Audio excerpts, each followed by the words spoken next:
Facebook Live new features for 2020. Facebook is always looking for ways to improve their features to help businesses, and in 2020, there were a number of new features added to Facebook Live. Here are the exciting features they have added. The trimming feature. With the trimming feature, you will be able to edit the start and end of your live event recorded video. Quite often, the start of live events has empty sections that you don't want to appear in the recorded video. Users of Facebook Live requested that they could add a standby page, and this has now appeared. The start of your event video is critical. If there is nothing going on, then some viewers are likely to leave. It will irritate those that remain, and they could start to lose interest in your event.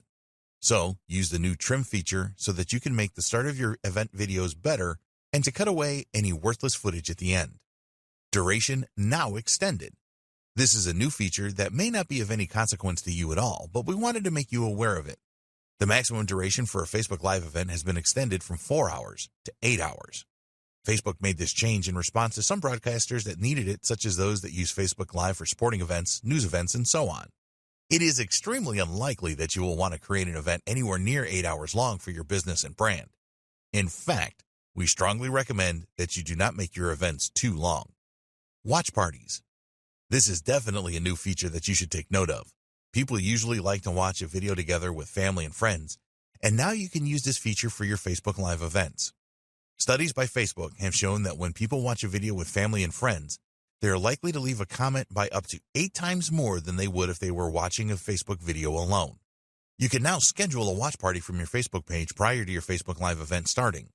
An announcement post is generated when you use this feature, and your audience can opt in to receive a notification about when your party, your event, starts. Facebook has also added some useful new metrics for watch parties. You can now see the minutes viewed, and there is also a unique 60-second views metric. This reveals the number of unique viewers that have watched a minimum of 60 seconds of the watch party. So, take advantage of the new watch party feature for your Facebook Live events. In the next video, we will discuss content ideas for your Facebook Live events.